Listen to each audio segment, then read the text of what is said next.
In a world of 350 billion movie podcasts, two chumps have decided that now is the time for cult movies to engage in combat. Disagreements will be had, blood may be spilled, and voiceover artists most definitely will not be paid. This is Cult Film Face-Off. Hello and welcome to episode 19 of Cult Film Face-Off. My name is Chet Rogers. With me, as usual, is Nick Leonard. Hello. This episode we're going to be looking at Jules Dassin's celebrated duo of heist movies. We're going to be talking about Rififi from 1955 and Topkapi from 1964. But we'll start with Rififi. Fresh out of prison, aging thief Tony teams up with his old friends Joe and Mario to execute an ambitious crime, the burglary of a Fort Knox-style jeweller. But if the crime even goes to plan, can they keep it together long enough to get away with it? Rififi. Rest. All the rest. Tony, I've never forgotten you. Tony, don't! Wake up, dog. I want you to be afraid. How does it feel?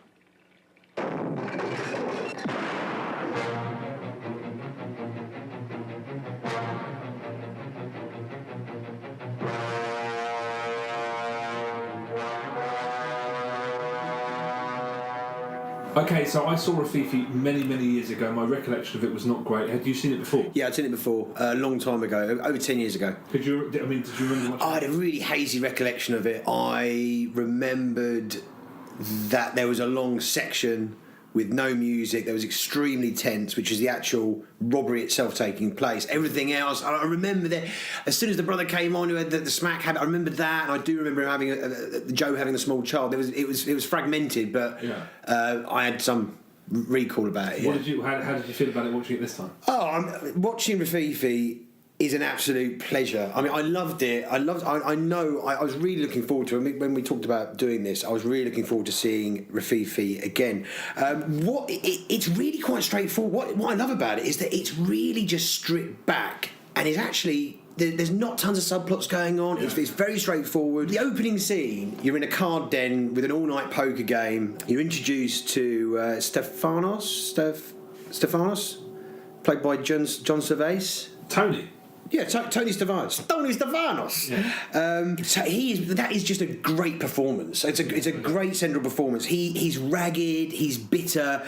He wears pain in every crack of his face. It's a pitch perfect performance. And what's quite interesting, I did a bit of reading about it, that the budget was really minuscule on this film, and they couldn't. The director couldn't assemble any kind of named actors. Jules Dassin, the director, couldn't assemble any kind of named actors.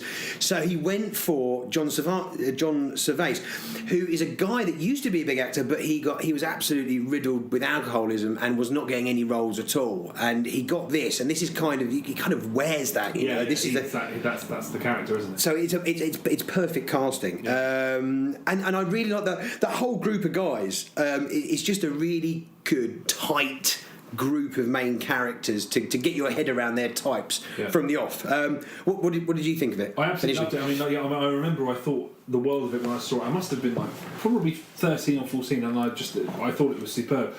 It's one of those, like you were saying, it's very lean and stripped back, and it doesn't mess around. But it's one of those films where you just have to kind of hold your hands up and just say it's well written, beautifully directed, perfectly acted. What more do you want? All of the elements are there. To even go into it too much is just to kind of sort of do a disservice to all the elements. But I found that I was just in that really great sort of movie state of near confusion where you definitely know enough to be intrigued and compelled, but you're never given enough information to feel comfortable. So there's things that happen. I mean, there's when a character savagely beats a woman out of nowhere, you are completely not expecting it. And there's things like that throughout the film where you are completely with it, but it still has loads of surprises. And the way the story and the relationships between the characters is so brilliantly subtle. I mean, when that card game, the first scene at the card game, he phones somebody to essentially bail him out.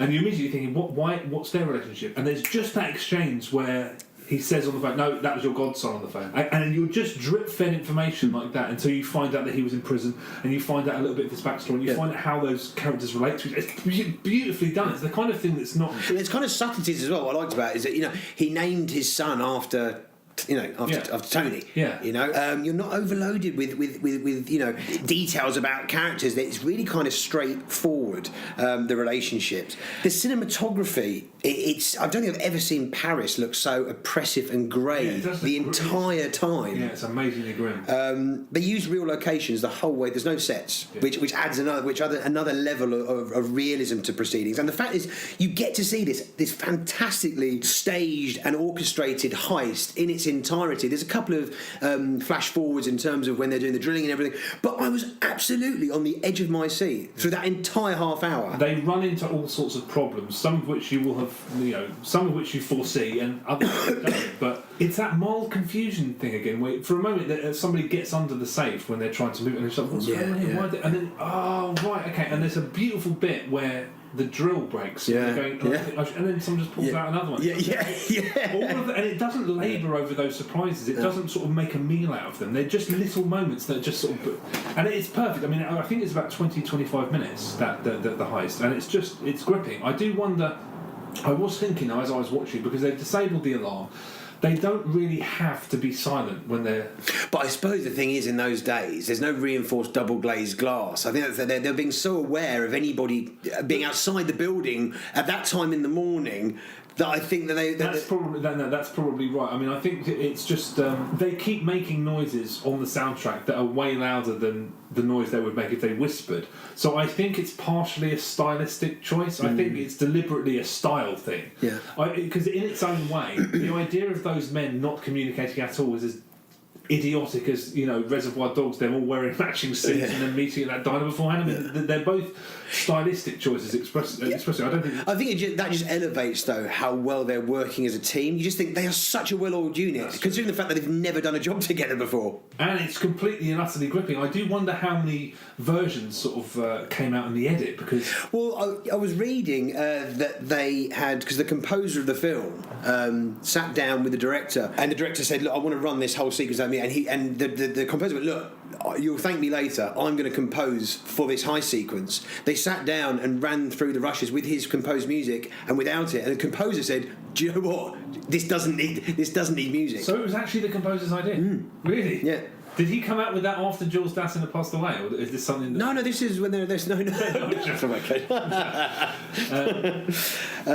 I think what's got to be said here is that this is the quintessential heist movie. This is the blueprint of where so many others it's one of those have followed. You watch and you just think, I've seen this film replicated so many times, it's actually ridiculous. But rarely bettered. Never. I dare say never. Really, well, for me, this is my joint favourite caper movie alongside Le Cercle Rouge, which is Alain Delon, French-Italian, 1970, directed by Jean-Pierre Melville. Those two are my top heist movies. Have you seen Le Cercle Rouge? I'm pretty sure I haven't seen that, no. Yeah. Have you got it? I've got it, yeah. Okay, no, I'll have to borrow that.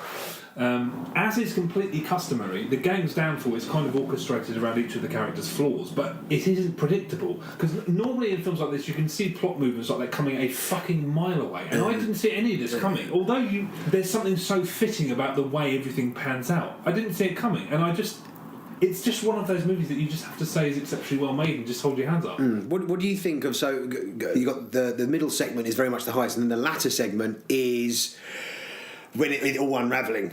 How do you think that played out? To be perfectly honest, I thought the final stretch after the heist was a more impressive achievement than actually the heist. I thought there was actually as suspenseful as the heist was. I thought I was more on the edge of my seat for the final half an hour. I think. I just think it's a real achievement to not only have how good the heist was. Is the final half an hour? You're like it's a cat and mouse game of you're there going, oh my, they haven't communicated with each other. He doesn't realise that Tony has his son, and you're just there going like the dude. And the thing is they don't sugarcoat anything. No. I mean he's brutally gunned down Joe, And there's a very tender moment where he sees it, and it's just, I loved it. That the sequence of the son being in the car, completely oblivious to the fact that he's lost his father, speeding around Paris in this open-top car with this guy's on his last legs, bleeding profusely. I was just there, like, I am completely wrapped up in this film. Yeah, no, I mean, I think like I said, I think the final stretch is on a par with the heist. Even I remember there was one moment where a character contemplates making a telephone call in the space of time that it's going to take a train to depart, and I sat bolt upright and said, "Oh no!" Yeah. Literally, I did that. Yeah. I mean, this is what's so interesting in this is that that was back in a time. I love how the simplicity of a heist would have been back then. The fact that there's no CCTV, there's no this is a really basic alarm system. They're spraying foam to stop a bell rattling. But I loved how simplistic the brass tacks of how that was. It was meticulously well organised, but just so straightforward. And it also, I mean, it's a procedural. It's like showing exactly how everything that you can think, or at the time, every problem you can sort of contemplate them running into, they show how they got around it. There's no in this film. There's no real there's no fist fights or anything like that. But when there are moments of violence, they're really hard hitting. Yeah. I mean, you spoke about it earlier. When he comes back and he has that, he meets his ex-girl, he meets his ex-girlfriend, and he beats her off camera with that belt. Yeah. Brutal. Yeah, when he runs up to the copper and coshes him in the back of the head. I mean, this is quite. It's done in really hard hitting way. Yeah. The word that just kept playing in the word that I had in my mind the whole time I watched it is mean. Well, it's mean film. Well, gritty. It's what I kept thinking gritty. It's a really gritty film. But it's about mean characters, and if I had to compare it just tonally to something, I'd say it's Reservoir Dogs. Yeah. It's as unapologetically mean about mean characters as that film is, and it doesn't shy away from anything. I mean, admittedly, the violence isn't explicit, but it doesn't end well for anybody. Which it ends on a massive downer. To be honest, when it ends, and this is a massive spoiler, obviously, the lead is driving away with the child, and as he's bleeding to death. As I was watching it, because I didn't remember how it ended, I thought, is this going to be the darkest version of the Italian Job cliffhanger thing, where it ends with him about to die as this speeding down the road with this kid in the back of the car? Yeah, I actually thought, in my head, I was thinking they're going to have a car crash. I thought that's how it's going to end. Yeah, I mean, it feels really contemporary for a film that was made. We're talking about 5 decades. What, 6 decades ago? It is a sacred text for a reason, and it's one of those films that it just almost seems to be made out of metal or something. It's so engaging and so difficult to pick holes in that it just feels like it was so effortlessly made that it just kind of happened. And boy oh boy does it ever hold up. I'm so surprised that a film that still holds up this well hasn't been remade. Yeah. I put Rififi into the IMDb. Yeah. There is a remake apparently in development. No one's attached to it. Right. But it just seems like somebody has, like us, watched this and just thought, we need to remake that. Yeah. It's not a widely seen film. Your average, talking to people about what we're going to do next, and the amount of people I've mentioned this title to, and people who know films, they look blankly. So it's one of those it's not got this wide audience. Do you think? I mean, which is a crying shame. Yeah, to be honest, when I finished watching this, I just thought there isn't a person I know that I couldn't recommend. No, this is it. No, yeah. So is it just because it's foreign language? I guess maybe people just don't like French films. I guess maybe. I mean, it seems strange because this is like. You could watch this film without the volume on and know exactly what's going on. You reckon? Yeah. You could watch it in silence and know exactly what's going on. You can pick up through what is going on visually. The storytelling is so...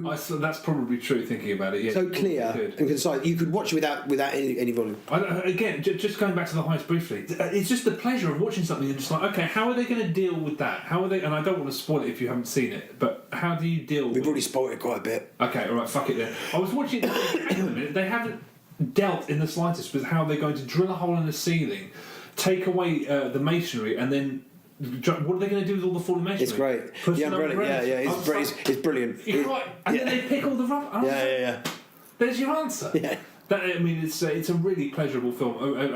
And the other thing, I was shocked when it finished that it was 2 hours long. It rattles. It goes past so rapidly. Because there's no point in which I thought this scene could probably go. There's nothing to cut out of it. It's completely streamlined. Yeah, I mean, I absolutely loved it. It's a cracker. Right, we should move on. Let's move on to Topkapi. Okay then, so Topkapi from 1964. An amiable conman gets mixed up with a group of professional thieves led by the debonair Walter and the mysterious Elizabeth and becomes haplessly involved with their plot to steal a priceless jewelled dagger from the Istanbul Museum. Topkapi. Istanbul, Constantinople of old, the pearl of the Middle East, the jewel of the Dardanelles. Istanbul, the mosques, the ancient streets, the ramparts, the bazaars, the wrestlers, the dancers, the fabled roofs that look over the magic Bosphorus. These extraordinary roofs where never the infidel has placed foot, where... Melina! Hello. Melina Mercuri! What are you doing here? I have an appointment. Here on these rooftops? Yes. With whom, may I ask? With Peter Ustinov, Maximilian Schell, and Robert Morley. To do what? There's a world of meaning in that, ha-ha. At least tell me why Istanbul. Because in Istanbul there is the Topkapi. Topkapi? Topkapi? Where the Sultan's harems were? Better. Topkapi, where the treasure room is. And in the treasure room, there is a glass case. And in the glass case, there is a sultan. And on the sultan, there is a dagger. And on the dagger, there are the four most beautiful emeralds on earth. The Topkapi emeralds. But they won't be there for much longer, I hope. You're not thinking of, I can't think of anything else. Topkapi is an impregnable fortress. Those emeralds are watched day and night. In Topkapi, there are guards, policemen, the lighthouse, roadblocks, constant control, third degree, and above all, an alarm system so sensitive, it's foolproof. No, it's impossible. Can be done. That's the way it can be done. But how? By ruse? By humor? By violence? By laughter? By intelligence? By skill? By love? They are all means to the end. And believe me, we'll use them all. That will be the robbery of the century. The robbery conceived, planned, organized, prepared, rehearsed, calculated, timed to the split second, and directed by the master of thieves.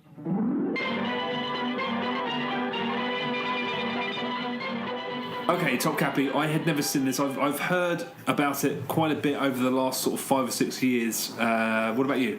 Never seen it. Never heard of it. Really, never heard of it? No. I've read about it in reference to heist movies increasingly over the last few years. It's one of those things that's kind of replaced Rififi as a reference point.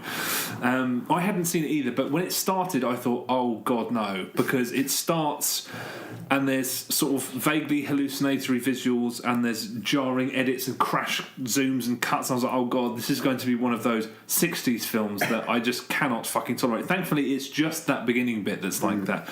And the rest of it is far, far, far more conventional. I mean, did you enjoy it? I enjoyed parts of it. This film has not aged nearly as well as Rififi. Yeah. It's a completely different film to Rififi.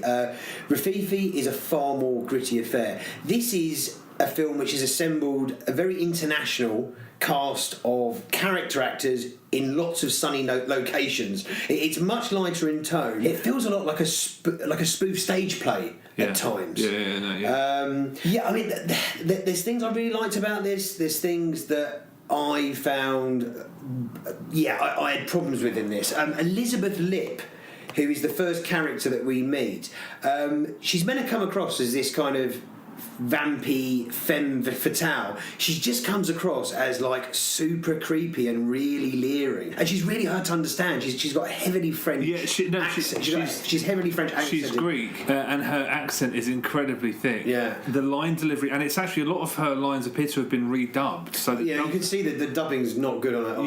And the recording of the dub is especially bad, actually, I think. Yeah. But the way, I mean, she's this character who's kind of immodest and grandiose, and like she delivers her lines like a purring cat. It's almost like she's a cartoon character or something. And I'm like, sorry, what? There were several occasions where I had to rewind. What did she even say? I couldn't understand half of what she said. To be honest, I acclimatised to it quite well, and I understood her from after the first 5 minutes. But I kept rewinding bits in the first. I was like, what is she? And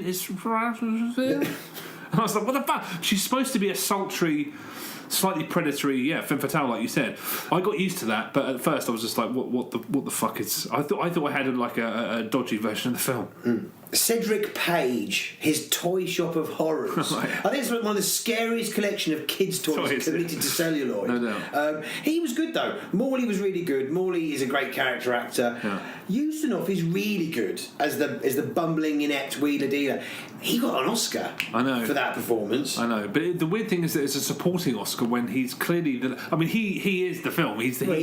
He's the lead. Yeah, absolutely. A lot of the comedy is very kind of basic, kind of I put dirt on my face by accident. When Morley's there, it's really infantile, kind of. It hasn't aged very well, the comedy. No.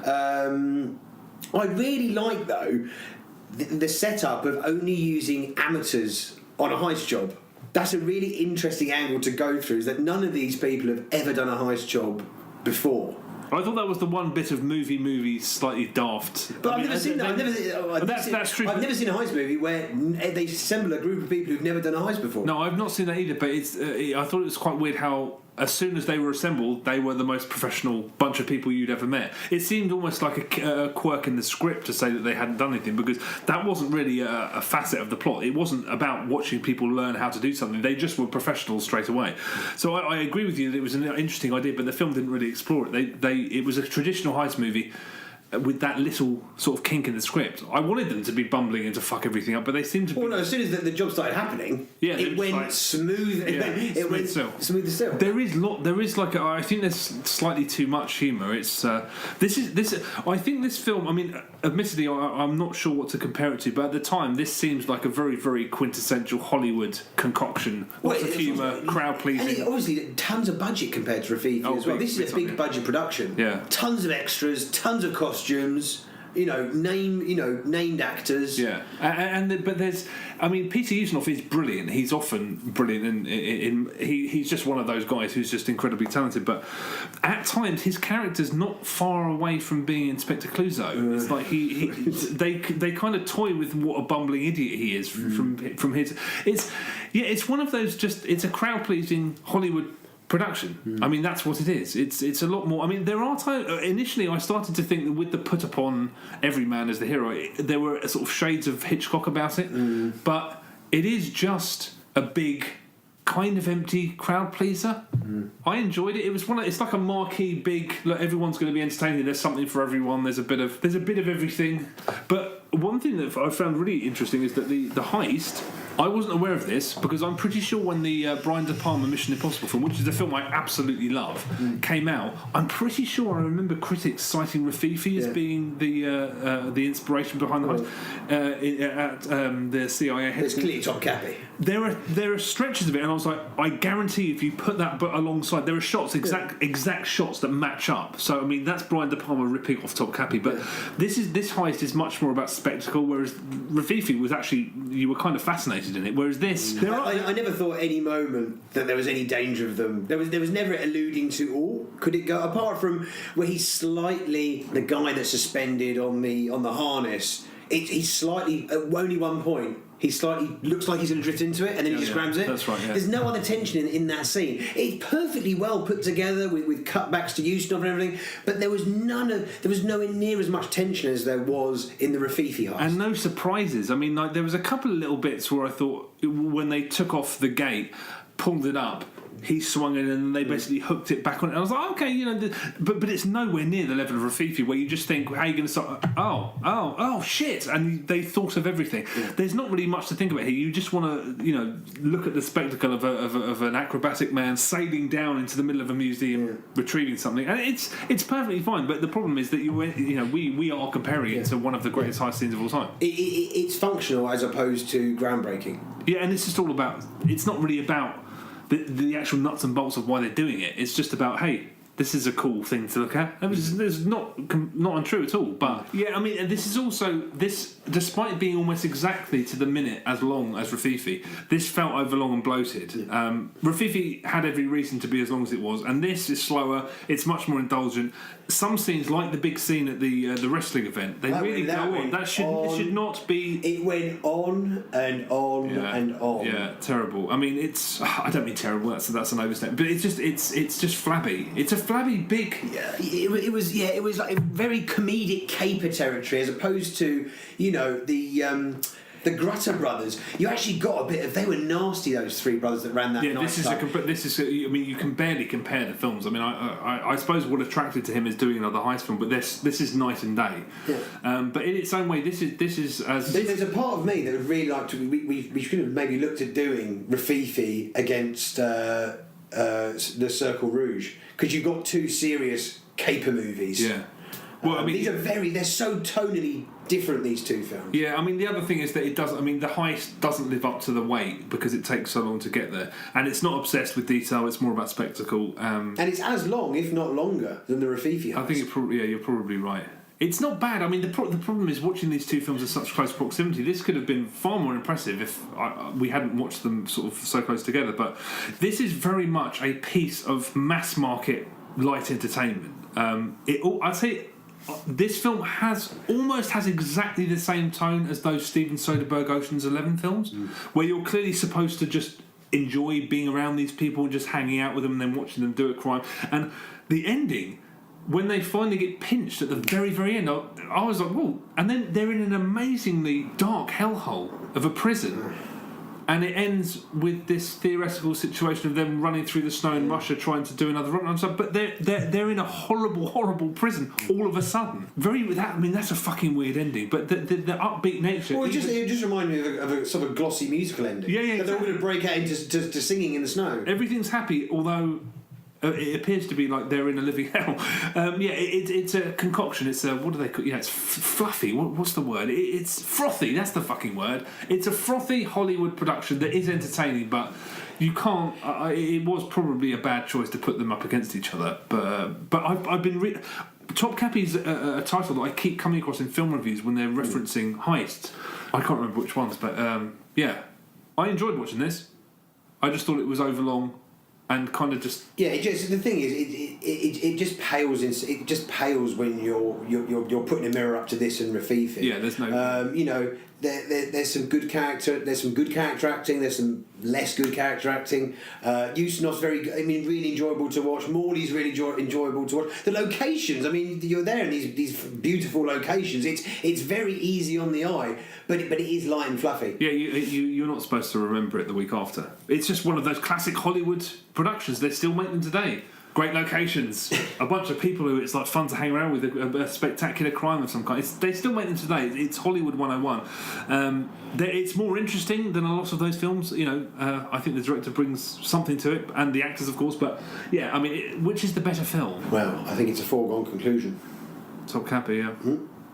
Okay, so it is no contest. Rififi is the best film, so that's the end of that. Yeah. Okay, thank you very much for listening. We'll be back in a couple of weeks' time, but in the meantime, if you've enjoyed this, hit us up on iTunes, Facebook, Twitter, any of those things, YouTube as well. Reviews on iTunes really help us, as do sort of thumbs up and subscriptions on YouTube, etc. But thank you very much for listening, and we'll see you again. What he said. Cheers, laters.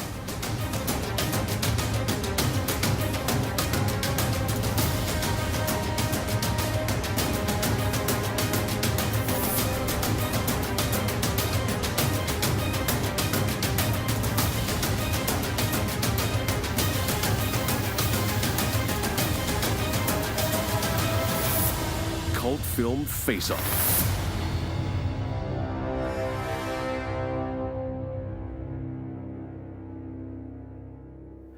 Top to the top, stop, Cappy. Top to the top, stop. Bottom top, Play-Doh hair shop.